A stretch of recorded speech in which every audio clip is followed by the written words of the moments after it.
नमस्कार।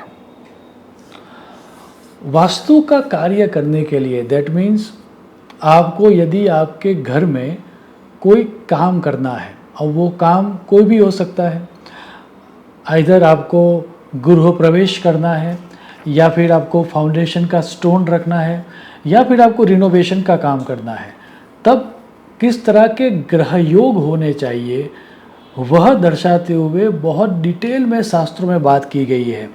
वास्तु का जो ओनर है, वास्तु का मालिक, उसके ग्रह योग एवं ट्रांजिट में अभी जो प्लानेटरी पोजीशन है उसके बीच तालमेल मिला के वास्तु का वर्क किया जाता है। अब जब भी हम बात करते हैं वास्तु के वर्क के बारे में, तो आपको ये समझना होगा कि किसी भी तरह की लैंड का कार्य, किसी भी तरह का कंस्ट्रक्शन का कार्य, आइदर आपको कोई व्हीकल की परचेज करनी है या व्हीकल रिलेटेड कोई काम करना है, या फिर आपको हैवी कोई फर्नीचर लाना है या फिर कोई महंगा फर्नीचर आपके वहाँ पर आपको लाना है, तो ये सभी वास्तु के ही भाग है। वास्तु का अर्थ सिर्फ और सिर्फ नया घर बनाना ऐसा नहीं है। वास्तु वर्क में रिनोवेशन का काम भी आ ही जाता है। सो कौन से वीकडेज में हमें वास्तु का कार्य करना शुभ रहेगा और अशुभ रहेगा, उसके बारे में शास्त्रों में डिटेल में चर्चा की गई है। और यहाँ पर सिर्फ और सिर्फ हम कॉमन मैन इस चीज़ को आसान से समझ सके, उसके लिए एक सूत्र मानसोल्लास में दिया गया है। यह सूत्र व्हीकल परचेज के लिए भी आप एप्लीकेबल कर सकते हो, यह सूत्र आप रिनोवेशन के लिए भी एप्लीकेबल कर सकते हो, और यह सूत्र अगर आप नया कुछ कर रहे हो, नया कोई फर्नीचर ला रहे हो, तो भी आप अप्लाई कर सकते हो।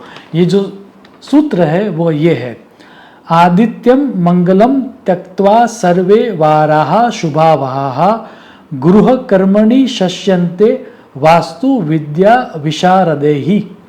अर्थात होम रिलेटेड कोई भी कार्य करना हो, सो आइदर आपको आपके घर में रिनोवेशन का काम करना है या फिर घर में कोई बड़ी चीज़ आपको लानी है, हैवी फर्नीचर लाना है, या हैवी फर्नीचर नहीं लेकिन ऐसी कोई ब्यूटी रिलेटेड चीज़ है या फिर कोई आर्ट इफेक्ट है जो आपके लिए बहुत ही महत्वपूर्ण है, तो वो करने के लिए आपको इन एंटायर वीक संडे और ट्यूसडे, रविवार और मंगलवार का उपयोग नहीं करना है, क्योंकि गृह कर्म के लिए या फिर वास्तु कार्य के लिए संडे और ट्यूसडे, रविवार और मंगलवार को अशुभ माना गया है।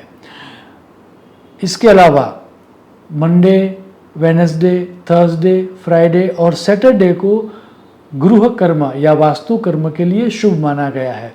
ऑफकोर्स जब आपको ये देखना है तब आपको पंचांग की शुद्धि भी देखनी है कि भले ही कोई दिन है जो गुरुवार के दिन आ रहा है, लेकिन यदि वो अमावस्या का दिन है या फिर अन्य कोई अशुभ योग बन रहे हैं तो आपको वह दिन नहीं लेना है।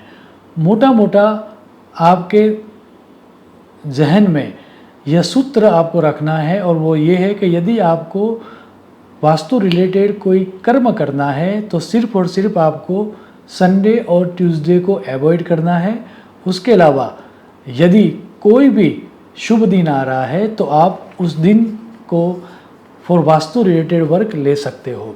यदि इतना भी आपने ध्यान रखा तो मेरा पक्का मानना है कि आपके घर में सुख और शांति आएगी। शुभम भवतु। प्रणाम।